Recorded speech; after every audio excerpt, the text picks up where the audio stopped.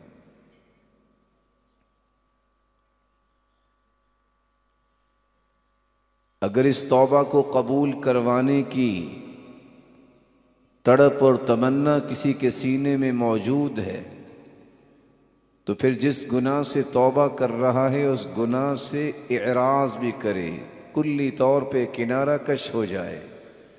نماز نہیں پڑھتا تو نماز پڑھنا شروع کر دے، جھوٹ بولتا ہے تو آئندہ سے جھوٹ بولنا بند کر دے، خیانت، دھوکہ اور کسی کے ساتھ کوئی بھی ایسا رویہ رکھنے والا جس سے مسلمانوں کو تکلیف پہنچتی ہے، وہ آئندہ سے اسے بالکل بین کر دے۔ اور اگر خود کی زندگی میں سنت نہیں، سنت کے انداز اور رویے نہیں، رسول اللہ صلی اللہ علیہ وسلم کی اداؤں کی حفاظت نہیں، آپ کی سنت کے طور طریقوں کی حفاظت نہیں، تو آئندہ سے اس کی حفاظت کا عہد بھی کر لے اور اپنے آپ کو پابند بھی کر لے۔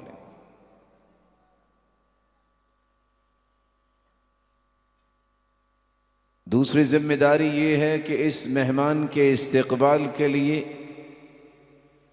مجھے اپنی زندگی کے جملہ معاملات کو مرتب کرنا ہے کہ میں اس کا استقبال صحیح طریقے سے کر سکوں، اور اس موسم کے جو خصائص ہیں، جو میزات ہیں، جو برکتیں ہیں، جو رحمتیں ہیں، اس کو سمیٹنے کے لیے میری پلاننگ ہو کہ میں نے روزہ رکھنا ہے تو کس وقت میں نے کتنا قرآن پڑھنا ہے، کس وقت میں نے کیا کرنا ہے، تاکہ میرے یہ 30 دن جو ہیں اللہ ذوالجلال اتنی قیمتی بنا دے کہ قیامت کا دن ہو، میری من چاہت جو ہے اس کے مطابق میرا مالک جنت میں وہ مقام عطا کرے جس کے بارے میں اللہ نے خود فرمایا ہے لَهُمْ مَا يَشَاءُونَ فِيهَا، جنت میں ان کو وہ ملے گا جو وہ چاہیں گے، وَلَدَيْنَا مَزِيدٌ، جب وہ چاہ کے سب کچھ خواہشیں ختم کر لیں گے پھر ہم کچھ اور بھی دیں گے، وہ کیا ہوگا؟ وہ اللہ کا دیدار ہوگا۔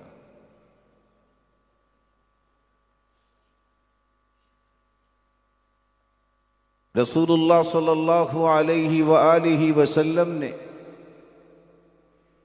رمضان المبارک کے متعلق جہاں دیگر مسائل کو تفصیل سے بیان کیا، وہاں صحابہ کرام کو اور بعد میں آنے والی نسلوں کے لیے ایک ایسا پیغام چھوڑا ہے جس پہ آج توجہ مسلمانوں کی ختم ہوئی۔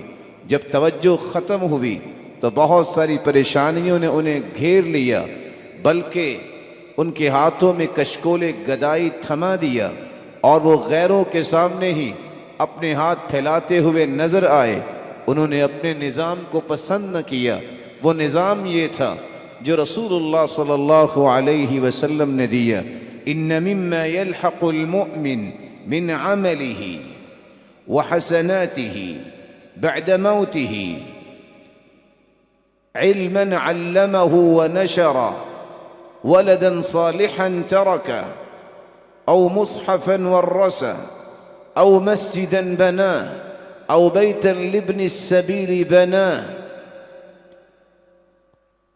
او نهرا اجراه، او صدقة اخرجها من ماله في صحته وحياته۔ ایک نہ ایک دن ہر ایک نے اس دنیا سے چلے جانا ہے۔ یہ 4 دن کی زندگی اس کی رنگینیوں میں کھو جانے والوں کے لیے پیغام ہے۔ جس طرح اپنی تجارت کو فروغ دیتے وقت، اپنے بزنس کو قائم کرتے وقت، کھڑا کرتے وقت یہ سوچتے ہیں ہاں ایک مرتبہ تو انویسٹمنٹ کرنی پڑے گی، کیپٹل کیا ہے اس کو یوٹیلائز تو کرنا پڑے گا، اور تاجر یہ کہتا ہوا نظر آتا ہے پہلے بازار میں کچھ پیسہ بکھیرنا پڑتا ہے پھر ہی اکٹھا ہوتا ہے۔ یہ سارے کے سارے ٹولز جو استعمال کیے جاتے ہیں تجارت کو فروغ دینے کے لیے، اللہ عز و جلال نے اپنے پیغمبر کے ذریعے ایک ایسا ٹول بیان کیا ہے کہ آپ کی زندگی میں بھی وہ تجارت بڑھتی نظر آئے گی۔ آپ جب چلے جاؤ گے مٹی میں مٹی ہو جاؤ گے، نہ جانے کتنے 100 سال کے بعد قیامت آئے گی، یہ میرے رب کے علم میں ہے، لیکن قیامت کی دیواروں تک ہر روز آپ کے نامہ اعمال میں اس اکاؤنٹ میں ایک نہیں، ہزاروں نہیں، لاکھوں نیکیاں روزانہ کی بنیاد پہ تسلسل کے ساتھ ڈپازٹ بھی ہوتی رہیں گی، اور اس کی وجہ سے قیامت کے دن جنت میں وہ درجات بلند ہیں وہ بھی آپ کے کھاتے میں لکھ دیے جائیں گے۔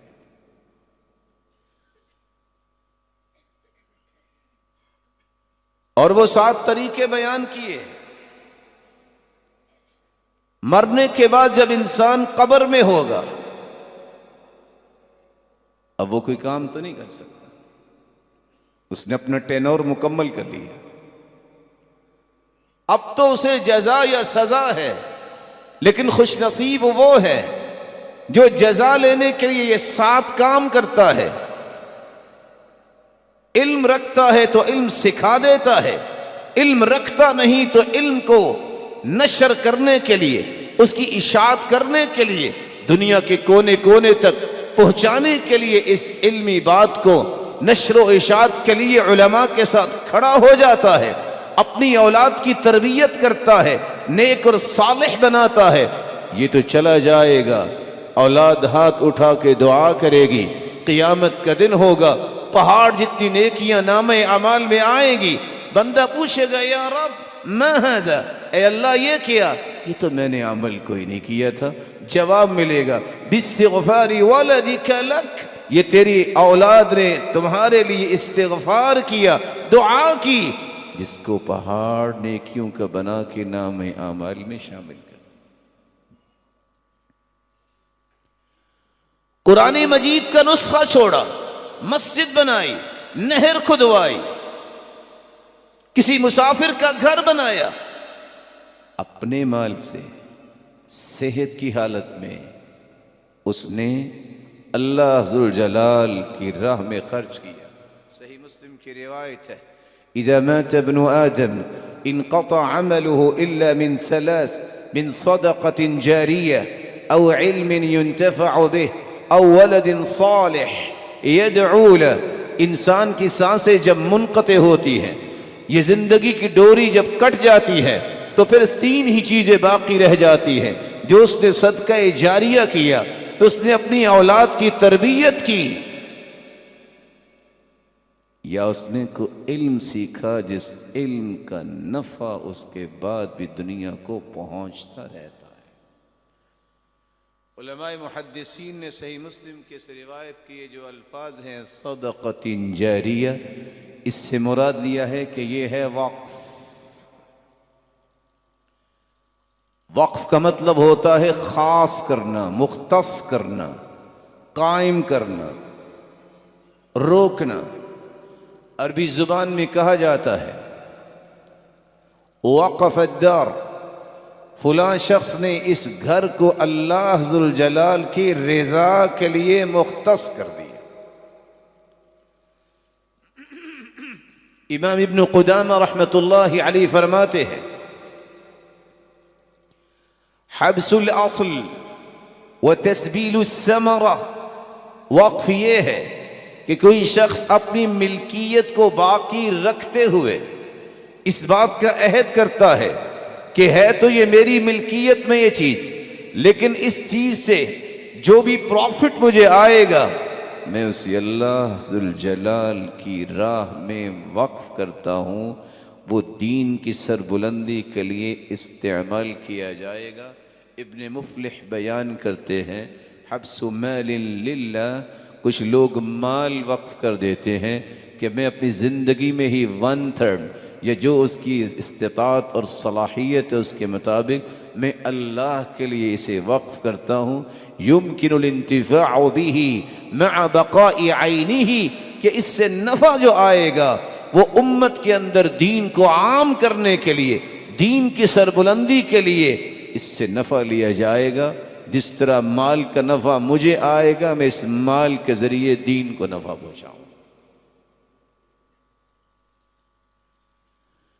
اسی بات کو اللہ ذوالجلال نے بیان کیا ہے لن تنالوا البر حتى تنفقوا مما تحبون، جب تک تم پسندیدہ چیز اللہ کی راہ میں خرچ نہیں کرتے اس وقت تک حقیقی نیکی کے مالک نہیں بن سکتے۔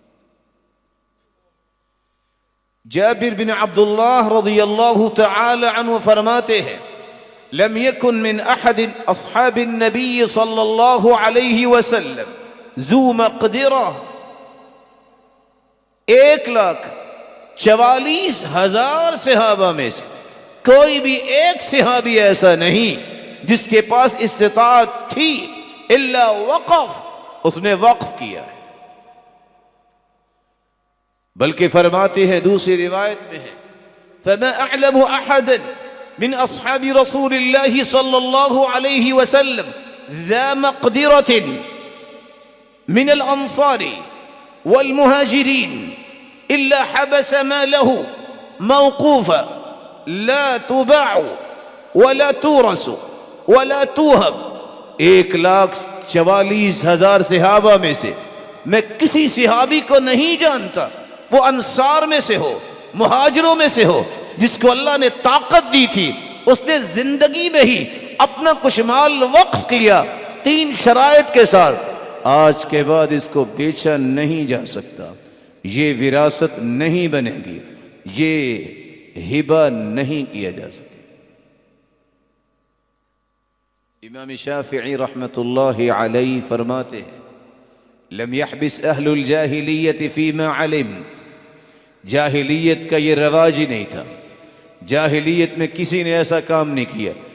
ومن خصائص الاسلام، یہ اسلام کے خصائص میں سے ہے جس کو اللہ کے رسول صلی اللہ علیہ وسلم نے صحابہ کرام کو سمجھایا۔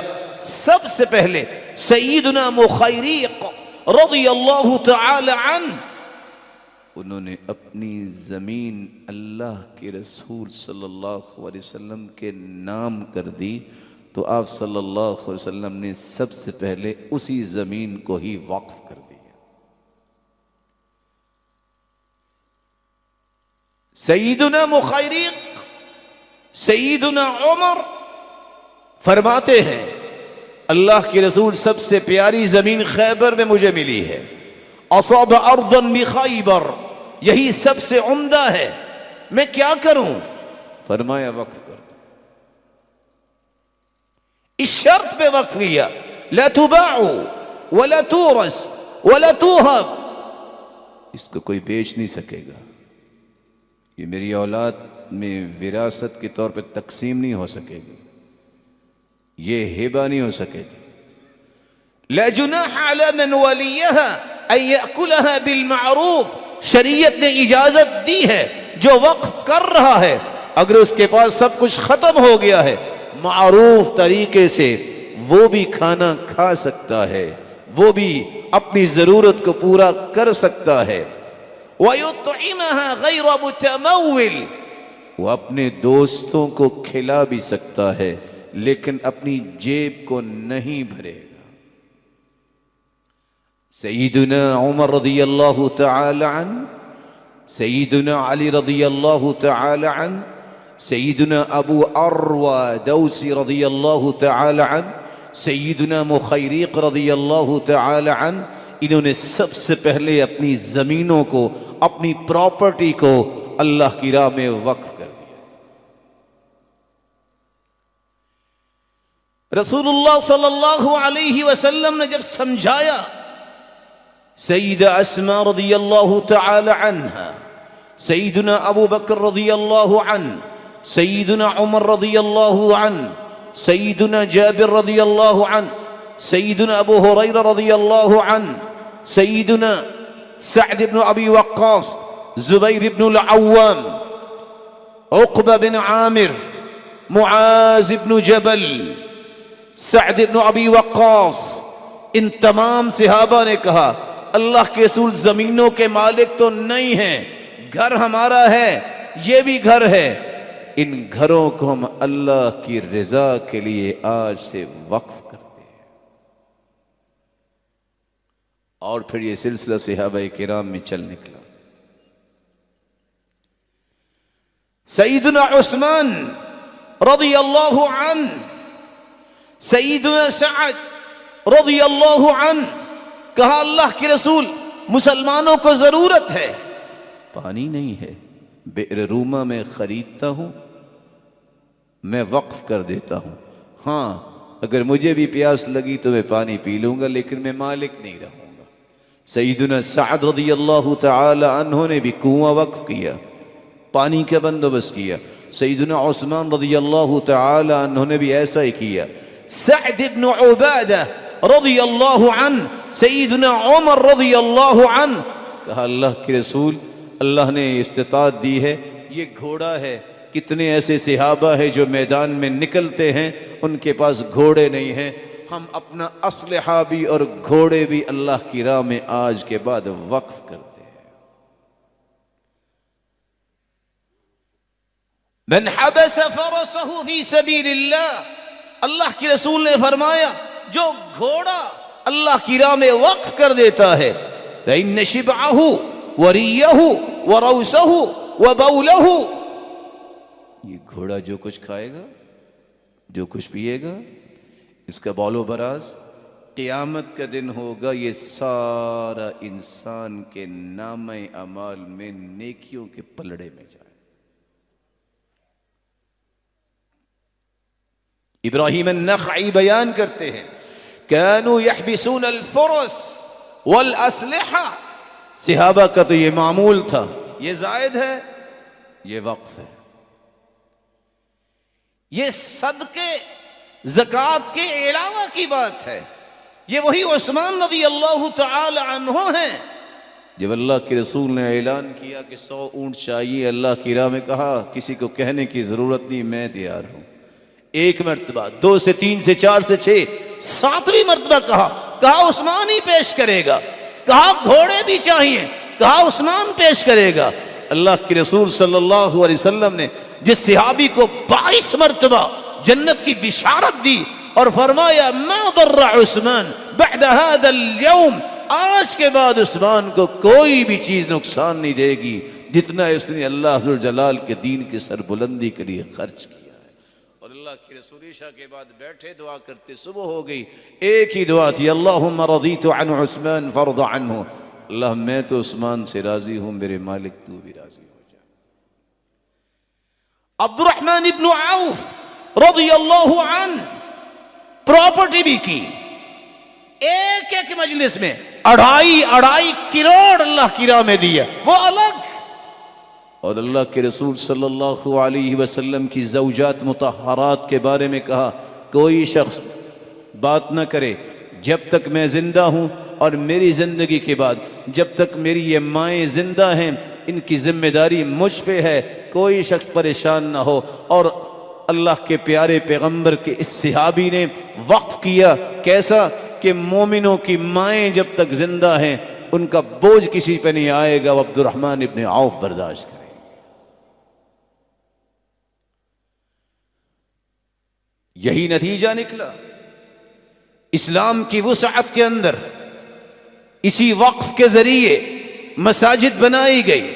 من بنى مسجدا يبتغي بذلك وجه الله بنى الله له بيتا في الجنة، جو مسجد بناتا ہے اس کا گھر اللہ جنت میں بناتے ہیں۔ اسی وقف کے ذریعے آج 1450 سال کی تاریخ ہے، علماء کے گھر بنائے گئے، صحابہ کرام نے آپس میں بھی ایک دوسرے کو، سوچ سکتے ہیں آپ اپنا گھوڑا 20 غلام 10,000 سیدنا علی رضی اللہ تعالی عنہ نے کس طرح دوسرے صحابی ابو ایوب انصاری کو عطا کیا۔ آپ سوچ سکتے ہیں کہ سیدنا ابو ہریرہ کا ایک وقت وہ بھی تھا کہ کھانے کو کچھ نہیں، جب وسعت آئی مدینے کے گورنر بنے، وسعت آئی، انہوں نے بھی اپنا گھر اللہ کی راہ میں وقف کر دیا۔ آپ اس وقت سے مسجدیں بنا سکتے ہیں، ہزاروں نہیں لاکھوں کروڑوں لوگ اس مسجد میں نماز پڑھیں گے، ذکر کریں گے، نوافل پڑھیں گے، دعا کریں گے، قرآن پڑھیں گے، سب کو اس کا اجر پورا ملے گا، لیکن ان سب کے برابر اس خوش نصیب کو اجر قیامت کو ملے گا جس نے یہ مسجد بنوا دی۔ اور قیامت کا دن ہوگا، اللہ ذو الجلال فرمائیں گے این جیرانی، میرے پڑوسی کدھر ہیں؟ جبریل پوچھیں گے یا رب وَهَلْ يَنْبَغِي لِأَحَدٍ أَن يُجَاوِرَكَ، اے اللہ آپ تو خالق اور باقی ساری مخلوق، بھلا مخلوق بھی خالق کے پڑوسی بن سکتے ہیں؟ جواب ملے گا این عمار المساجد، کہاں ہیں مسجدیں بنانے والے اور مسجدوں کو آباد کرنے والے؟ آج وہ میرے پڑوسی۔ قرآن مجید اس وقت بھی لکھائی کروا کے لوگوں تک پہنچائے گئے، آج اس کی پرنٹنگ کروائی جا سکتی ہے، تقسیم کیے جا سکتے ہیں، مساجد و مراکز و معاہد میں ان کو رکھا جا سکتا ہے۔ اس وقت سے آپ وہ کام کریں۔ رسول اللہ صلی اللہ علیہ وآلہ وسلم کے فرمان کو دیکھتے ہوئے ابو منصور خیاط چھوٹے چھوٹے بچوں کو لے کے بیٹھتے، سورۃ الفاتحہ پڑھاتے۔ لوگ کہتے اتنے بڑے انسانوں کیا کر رہے ہو؟ امام غزالی کو دیکھا چھوٹے چھوٹے بچوں کو لے کے فاتحہ پڑھا رہے، لوگوں نے کہا اتنا بڑا امام یہ کیا کر رہا ہے؟ کہا جانتے ہو یہ سورۃ الفاتحہ انہوں نے ہر نماز میں پڑھنی ہے، کسی کی عمر 50 سال ہوگی، کسی کی 60 سال، جب تک یہ زندہ ہیں سورۃ الفاتحہ پڑھیں گے، ان سب کا اجر اللہ ذو الجلال مجھے عطا کرے۔ اور ابو منصور خیاط جب فوت ہوئے تو جب ان کو خواب آئی، ان کے ساتھیوں کو پوچھا کیا بنا؟ کہتے ہیں غفر اللہ لی بتعلیم الصبیان الفاتحہ، وہ جو میں فاتحہ پڑھاتا تھا نا بچوں کو، اللہ نے اس کے بدلے ہی مجھے معاف کر دیا۔ آپ اس وقت سے یتیم کی کفالت کر سکتے ہیں۔ انا وکافل الیتیم کہاتین فی الجنہ، جس طرح یہ دو انگلیاں ہیں، قیامت کے دن اللہ کے رسول فرماتے ہیں میں اور یتیم کی کفالت کرنے والا جنت میں بھی اسی طرح کھڑے ہوں گے۔ آپ مسکینوں اور بیوگان کی مدد کر سکتے ہیں۔ الساعی علی الارملة والمسکین کالمجاہد فی سبیل اللہ وکالقائم الذی لا یفطر وکالصائم الذی لا یفطر، جو کسی مسکین یا کسی بیوہ کے بارے میں سوچتا ہے کہ اس کی مدد ہونی چاہیے، توجہ دلاتا ہے، کوشش کرتا ہے، اجر اس کو اتنا ہی ملتا ہے جیسے اللہ کی راہ میں جہاد کر رہا ہے، اجر اس کو اتنا ہی ملتا ہے جس نے پوری زندگی روزے رکھے، جس نے پوری زندگی تہجد پڑھی، کوئی ناغہ نہیں کیا۔ اس مبارک مہینے میں آپ یہ تصرف کر سکتے ہیں، وقف کیجئے۔ ایما مسلم سقا مسلما علی ظمأ، جو کسی مسلمان کے ساتھ یہ معاملہ کرتا ہے، پیاسا مسلمان ہے، پانی پلا دیتا ہے، سقاہ اللہ من رحیق المختوم، اللہ رحیق مختوم سے جنت میں اسے شراباً طہورا پلائیں گے۔ ایما مسلم اطعم مسلما علی جوع، کوئی بھوکا ہے اس کو کھانا کھلا دے گا، اطعمہ اللہ من ثمار الجنہ، اللہ اسے جنت کے پھلوں سے قیامت کو عطا کریں گے۔ ایما مسلم کسا مسلما علی عری، کسی کے پاس لباس نہیں ہے وہ لباس پہنا دیتا ہے، کساہ اللہ من خضر الجنہ، اللہ قیامت کے دن جنت کی خلت فاخرہ اسے پہنائے گے۔ صرف زندہ نہیں، من کفن مسلما، جو کسی مسلمان کو کفنا دیتا ہے، کفن گفٹ کر دیتا ہے کہ میں اس کو کفن دوں گا، کساہ اللہ من السندس، اللہ فرمائیں گے قیامت کے دن کہ اس کے بدلے میں اس کو جنتی ریشمی لباس پہنایا جائے۔ کوئی مقروض ہے اس کا قرض ادا کرنے کے لیے وقف بنائیے، من محى عن غریبی او عفا عنہ اثبت اللہ قدمہ یوم تزل الاقدام، جس دن ساری دنیا کے پاؤں اکھڑ رہے ہوں گے، جو کسی کا قرض اتار دے یا اس نے قرض دیا تھا معاف کر دے، اللہ اس کا قدم جنت میں جما دیں گے۔ میری اور آپ کے گھر میں 4 سے 6 گاڑیاں کھڑی ہیں، اللہ کے رسول کا فرمان ہے من كان عنده فضل ظاهر فليعد به على من لا ظهر له، ایک سواری اس کو بھی دے دو جو آپ کا رشتہ دار ہے، آپ کے ساتھ خونی تعلق ہے، آپ کا پڑوسی ہے، مسلمان ہے، تکلیف میں ہے۔ میرے گھر میں 5 گاڑیاں کھڑی ہیں تو مجھے کیا دیتی ہیں سوائے پیسے کی نمائش کی، اور کیا ہے؟ اگر ایک دے دو گے تو کیا ہوگا؟ فرمایا جو یہ کام کر لے 40 خصلہ، 40 ایسی صفات ہیں جن میں سے کسی ایک کو اختیار کر لے، من منح منیحة اللبن، روزانہ سے 10 سے 12 کلو میری اور آپ کے گھر میں دودھ آتا ہے، کبھی رشتہ داروں کا پتہ کرے جن کے گھر میں 1 کلو بھی نہیں ہے، پڑوسیوں کو دیکھو جن کے چھوٹے چھوٹے بچے روتے ہیں، کبھی ان کو بھی دودھ پہنچا دو۔ کوئی جانور 80 سے 100 جانور کا مالک میں ہوں اور آپ ہیں، ایک جانور، ایک بکری، ایک گائے، ایک بھینس کسی کو بھی دے کے دیکھو، 40 خصلہ، 40 خصلتیں ہیں، ان میں سے ایک بھی اختیار کر لو، اللہ کے رسول نے فرمایا اس کے لیے جنت پکی ہو گئی۔ رسول اللہ صلی اللہ علیہ وسلم نے فرمایا اطعم الجائع وعود المریض وفک العانی، کتنے ایسے لوگ ہیں سفید پوش ہیں، چٹیاں ان پہ پڑ گئیں، بیمار ہیں، کوئی علاج کروانے والا نہیں ہے، بیمار ہیں، بچیاں بیٹھی ہیں، کوئی شادی کرنے والا نہیں، من كانت له بنتان او 3 بنات، جس کی 2 یا 3 بیٹیاں ہوں، او 3 اخوات، 3 بہنیں ہیں، باپ سر پہ نہیں ہے، ذمہ داری ہے، فکساہن، اس کو پہناتا ہے ان بچیوں کو، سقاہن، پلاتا ہے، اطعمہن، کھلاتا ہے، فرباہن وعلمہن، علم سکھاتا ہے، ادب سکھاتا ہے، وزوجہن، اور ان کی شادی کر دیتا ہے۔ قیامت کا دن ہوگا یہ جہنم کے سامنے دیوار بن جائیں گی، ایسے شخص کو جہنم نہیں جانے دے۔ منمانی سے فضول خرچی میں ہزاروں، لاکھوں، کروڑوں اڑانے والوں کو یہ بتاؤ، عمرو بن جموح رضی اللہ تعالی عنہ نے کہہ دیا تھا اللہ کے رسول جب بھی آپ کی شادی ہوگی ولیمہ میں کروں گا۔ آج کہاں یہ رویے گئے؟ میرے اور آپ کے رشتہ دار جو اس لیے 10 سال سے بیٹھے ہیں، شادی نہیں کر رہے، نہ بیٹوں کی نہ بیٹی کی، میں اور آپ کیوں نہیں کہتے کہ سنت کے مطابق میں ولیمہ کروں گا، آپ اپنے بچے کی شادی کریں؟ یہ رویے آج بھی عرب میں موجود ہیں، ان آنکھوں نے بھی دیکھا، ان کانوں نے بھی سنا۔ یہ کیا مسئلہ ہے؟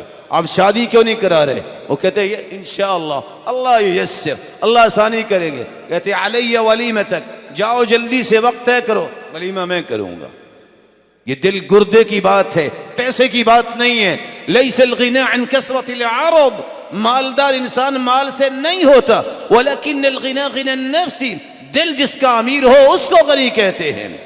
صرف وہ غنی نہیں ہوتا جس کے پاس مال ہے۔ رسول اللہ صلی اللہ علیہ وسلم نے فرمایا دعوا مرضاکم بالصدقہ، کتنے مریض ہیں جن کے پاس روزانہ کی دوائی کے پیسے بھی نہیں ہیں، وقف بناؤ ان کے علاج کے لیے۔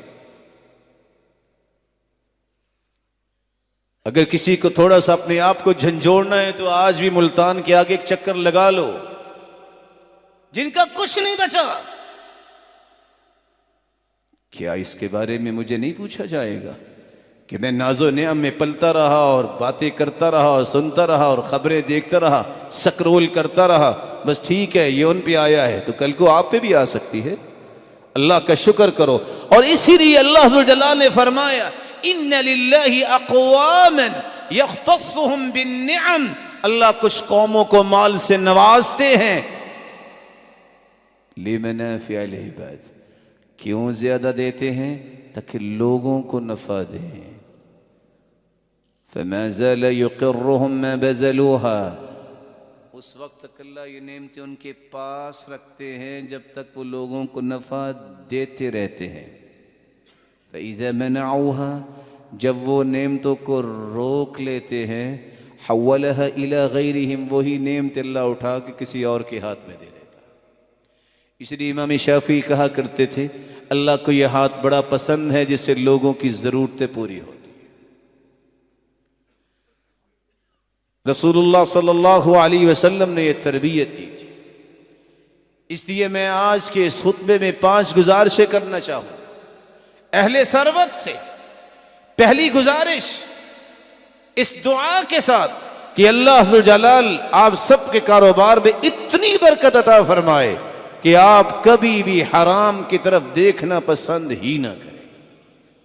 لیکن اس کے لیے ضروری یہ ہے کہ پہلا کام یہ کریں لا يبيع في سوقنا الا بعدما تفقه في الدين، تجارت کو علمی بنیادوں پہ، سنت کی بنیادوں پہ قائم ہے تو شکر کر لیجئے، قائم نہیں تو دوبارہ سے اس کی ری ڈیزائننگ کیجئے، سنت کے مطابق شرعی اصول و ضوابط کے مطابق تجارت کریں اور اس کی فکر کریں۔ دوسری بات،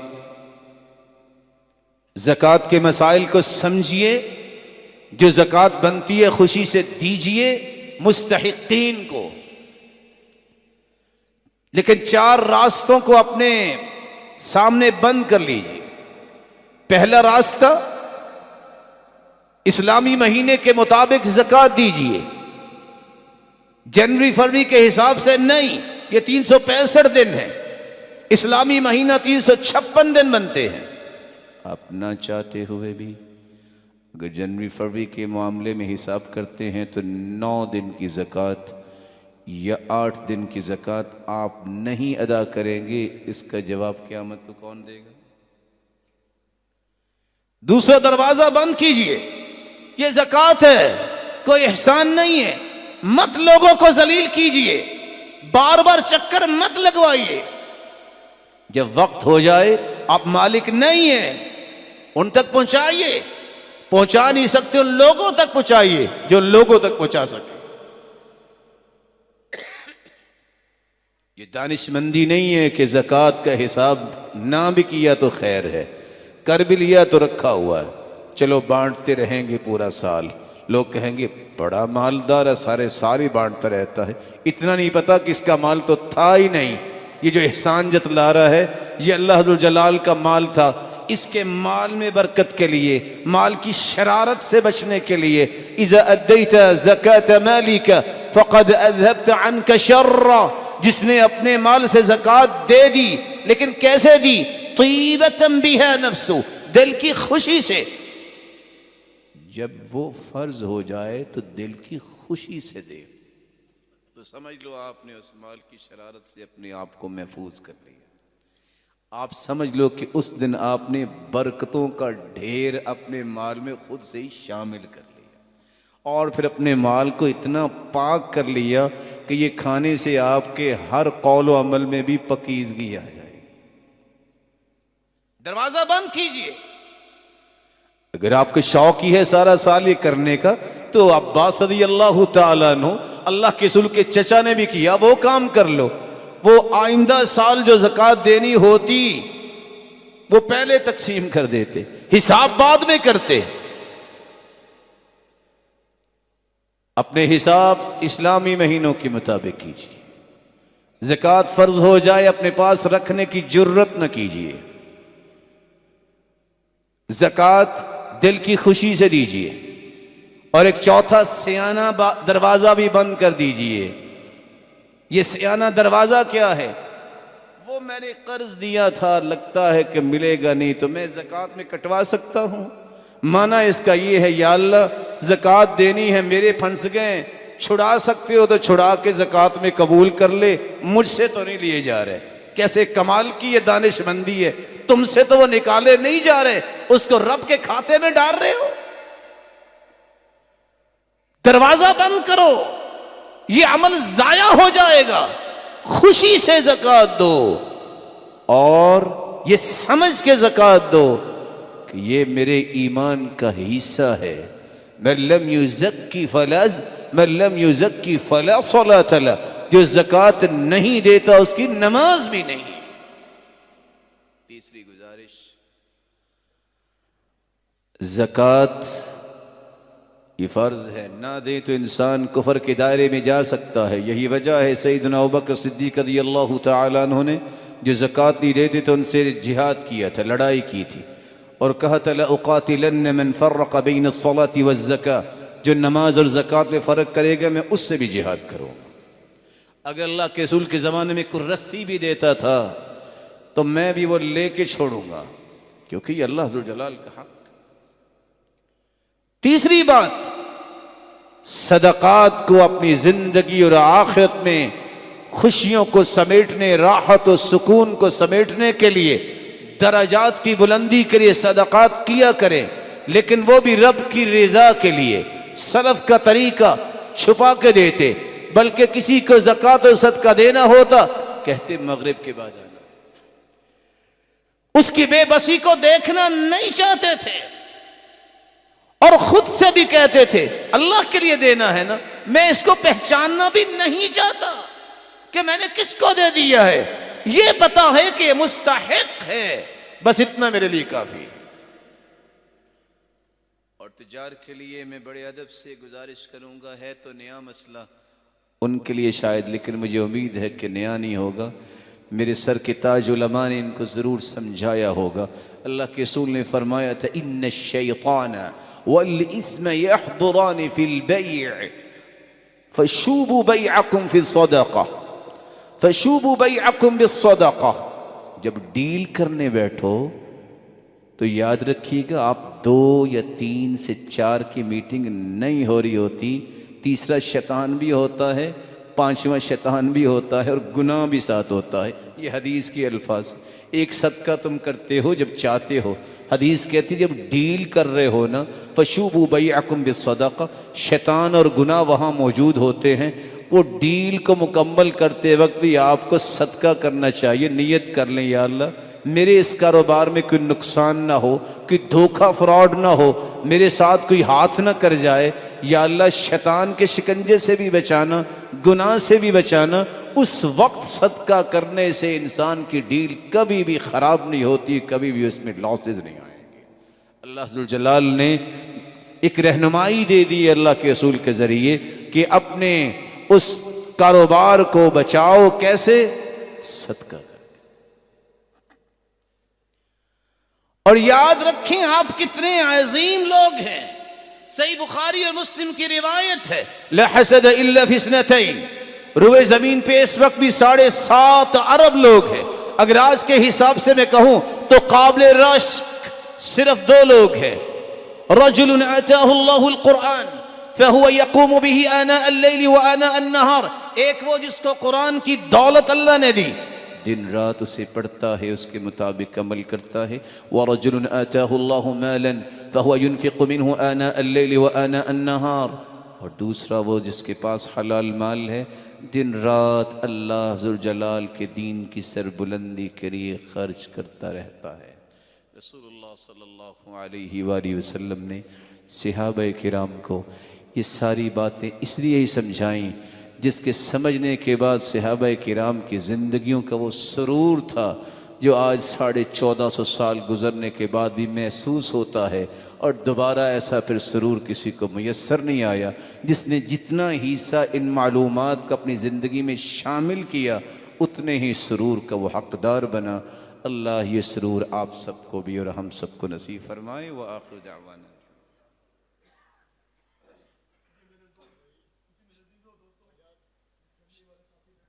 آپ میرے محترم کو بٹھا دیجیے، میں آپ کا اعلان کروں گا۔ اللہ آپ کو سلامت رکھے، تشریف رکھیے۔ الحمد للہ علی احسانہ والشکر لہ علی توفیقہ وامتنانہ، اما بعد فاعوذ باللہ من الشیطان فانہ عدو للانسان۔ میری پہلی گزارش یہ ہے، اپنی تجارت کو اسلامی اصول و ضوابط کی روشنی میں مرتب ہے تو شکر کر لیں، مرتب نہیں تو ری ڈیزائن کر لیں، اور فکر کر لیں یہ ضروری ہے۔ یہ نبوت کا 46واں حصہ ہے، یہ بڑا عظیم کام ہے۔ التاجر المسلم الصدوق الامین، جو تاجر ہو، مسلمان ہو، سچ بولنے والا ہو، امانت دار ہو، قیامت کے دن انبیاء و صدیقین کے سب میں کھڑا کیا جائے۔ یہ کوئی معمولی کام نہیں ہے، اس لیے اس کو سنت کے مطابق استوار کرنا ضروری ہے۔ زکوٰۃ جب وقت ہو جائے فوراً ادا کرو۔ زکوٰۃ اسلامی مہینوں کے مطابق اس کا حساب کرو۔ زکوٰۃ اس مال سے مت دو جو پھنس چکا، اس کو اپنے ذمے رکھو۔ زکوٰۃ خوشی سے دو اور سمجھ کے دو کہ یہ میرے ایمان کا حصہ ہے، اور پھر صدقات کو پیش کرنے میں سعادت حاصل کرو۔ اور 5ویں بات، اگر دین کو بچانا چاہتے ہو تو دین میرے اور آپ کا محتاج نہیں ہے، اس کو اللہ نے بچانا ہی ہے۔ لیکن کوئی ہے میرے سمیت، کوئی ہے جو اس دین کو باقی رکھنے میں تعاون اور مدد پیش کر سکتا ہے؟ میں اور آپ اگر کچھ بھی نہ کریں، میرا رب محتاج نہیں ہے، میں اور آپ محتاج ہیں۔ کیسے دین کی بقا کے لیے سوچو، وقت بناؤ۔ امام شعبہ کتنے بڑے محدث ہیں، بھائیوں نے کہا تھا بس آپ صرف پڑھائیں گے، آپ صرف دین کی خدمت کریں گے، ایک پیسہ نہیں کمائیں گے، ہم خرچ کریں گے۔ امام ابن تیمیہ سے بھائیوں نے کہا تھا بس یہ ہماری ذمہ داری ہے، آپ کی نہیں، بس آپ دین کا کام کریں۔ سعد رضی اللہ تعالی عنہ کہنے لگے بڑا مال ہے، اللہ کے رسول نے بلا کے فرمایا سنو، انما تنصرون وترزقون بضعفائکم، سعد مت سوچنا کہ تمہارے لینتھ ایکسپیرینس سے آیا ہے یہ مال، اور تمہیں مال اس لیے زیادہ ملا ہے کہ تم کمزوروں کا خیال کرتے ہو۔ 2 صحابی ایک تجارت کرتے تھے اور ایک اللہ کے رسول کے پاس حدیثیں پڑھنے آتے تھے۔ ایک دن بیٹھ گیا سوچنے، یہ تو کچھ کام کرتا ہی نہیں ہے، کماتا تو میں ہوں۔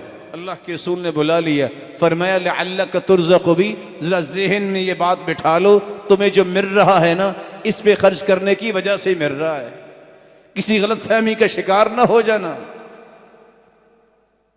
عبداللہ بن مبارک مجاہد بھی تھے، محدث بھی، تاجر بھی، کہتے ہوتے تھے لولا 5 ما اتجرت، اگر 5 ہستیاں دنیا میں نہ ہوتی تو میں تجارت نہ کرتا۔ سفیان ابن عیینہ، سفیان الثوری، فضیل ابن عیاض، ابن علیہ، محمد ابن سماک۔ پوچھا یہ 5 لوگ کون ہیں؟ کہا روئے زمین پہ صحیح قرآن و سنت کا علم پھیلانے والے، سمجھانے والے، کر کے دکھانے والے مجھے یہی نظر آئے ہیں۔ اگر یہ نہ ہوتے میں تجارت نہ کرتا، تجارت کرتا ہوں صرف اپنا خرچہ رکھ لیتا ہوں، باقی ان کے سپرد کرتا ہوں کہ آپ اپنے کام میں کوئی خلل نہ آنے دیجیے۔ احمد ابن طولون جب وہ مصر اور شام کی سرحدوں کے بادشاہ بنائے گئے، ہر روز صبح کی نماز میں، مغرب کی نماز میں، عشاء کی نماز میں مساجد میں چکر لگاتے، واپس آ کے سیکٹری سے کہتے ہیں جاؤ فلاں مسجد کے امام کو اتنے پیسے دے کے آؤ۔ کہتے کیوں؟ کہتے وہ غلطی کر رہا تھا، اس کا مطلب یہ ہے، یہ پریشان ہے، میں اس کی پریشانی کو برداشت نہیں کر سکتا۔ امام احمد بن حنبل کے پاس شخص آیا، خراسان کے رہنے والا، کہتے یہ 10,000 درہم آپ کے لیے۔ کہا میرے لیے کیوں؟ میرے لیے کیوں؟ کہا جب میں نے تجارت کی تھی تو میں نے نیت کی تھی یا اللہ یہ بھی تجارت میں نے کی، یہ بھی تو وہ تو مجھے مل ہی رہا ہے، اس تجارت سے جتنا پروفٹ آئے گا میں امام احمد بن حنبل کے جھولی میں ڈالوں گا کہ یہ دین کی خدمت کرتا رہے۔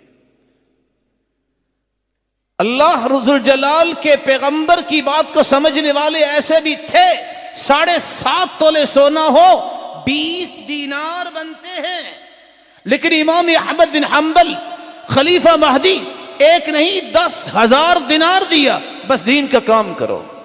10,000 درہم دیا صرف ایک حدیث سنانے پہ، صرف ایک مناظرہ امام شافعی نے کیا، 50,000 درہم دیے۔ زبیدہ ہارون الرشید کی بیوی تھی، 100 تھان پیش کیے کہ خود بھی پہنو اور جن جن علماء کو جانتے ہو ان تک بھی پہنچاؤ۔ نضر بن شمیل جو ایک بہت بڑے عالم تھے، محدث، ایک حدیث کو درست کرنے کی وجہ سے اس وقت حکمرانوں نے 80,000 درہم دیے۔ آپ کیا سوچتے ہیں کہ مسلمان ایسے ہی تھے؟ آج ہم چند چیزیں پیش کر کے خوش ہو جاتے ہیں۔ ابو الحسن بوشنجی جو کہا کرتے تھے جس کا ظاہر و باطن ہے وہ عالم ایک جیسا ہو، جس کا باطن ظاہر سے اچھا ہو وہ اللہ کا ولی، جس کا ظاہر باطن سے اچھا ہو وہ جاہل، 7 لاکھ درہم دیے۔ آج یہ بات بھی یاد رکھنے والی ہے، امام ذہبی نے اس قصے کو پیش کیا ہے، محمدون کا قصہ۔ کون ہے محمدون؟ محمد بن جعفر الطبری، محمد بن ہارون الرویانی، محمد بن نصر المروزی، محمد بن اسحاق ابن خزائم، چاروں کے چاروں اللہ کے دین کے لیے نکلے ہیں، دور چلے گئے، سب کچھ ختم ہو گیا۔ آپ کیا سمجھتے ہیں کہ اللہ ذوالجلال اپنے بندوں کو ضائع کر دیں گے؟ یہ پیغام بھی ہے میرا ان میرے جیسے کمزوروں کے لیے جو کہتے ہیں کہ دین کا کام کیسے کریں، اللہ کی نصرت سے کریں، توکل کے ساتھ کریں۔ اللہ محتاج نہیں ہے کسی کا، اس کے خزانے بہت ہے، میں اور آپ کچھ نہیں کریں گے۔ وَإِن تَتَوَلَّوْا يَسْتَبْدِلْ قَوْمًا غَيْرَكُمْ ثُمَّ لَا يَكُونُوا أَمْثَالَكُمْ، اگر میں اور آپ منہ پھیر دیں گے اللہ کوئی اور قوم لے آئے گا جو سارے یہ کام کریں گے اور وہ ہمارے جیسے نہیں ہوں گے۔ پھر رسول اللہ صلی اللہ علیہ وسلم کے دین پہ اعتماد کرنے والوں کا نتیجہ کیا نکلا؟ امام ذہبی کہتے ہیں چاروں نکلے، مکان میں جمع ہیں، کھانے کو کچھ نہیں ہے، کہتے کیا کریں؟ اب کسی کو کہنا تو پڑے گا، کوئی بھی تیار نہیں ہے، کہتے قرآن اندازی کرے۔ قرآن اندازی کی، محمد ابن ہارون رویانی کا نام آیا، کہتے نہیں مجھے وقت دو، میں نماز پڑھوں، استخارہ کروں، پھر جاؤں گا۔ وضو کیا، نماز شروع کی، دروازہ کھٹکا، دروازہ کھولا، کہتے آفیکم محمد ابن ہارون رویانی، آفیکم محمد ابن نصر المروزی، تم میں سے کوئی ہے محمد بن ہارون اور محمد بن نصر؟ ایک دوسرے کو دیکھ رہے، ہم تو کہاں کے رہنے والے، کہاں یہ تو یہ نام کیسے جانتے؟ کہتے آپ کون ہو؟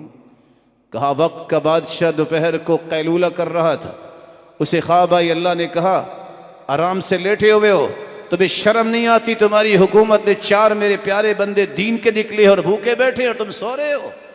یہ اشرفیاں اس نے بھیجی اور ساتھ کہا ہے جب ختم ہو جائے تو دوبارہ بتا دے جا، میں حاضر ہوں۔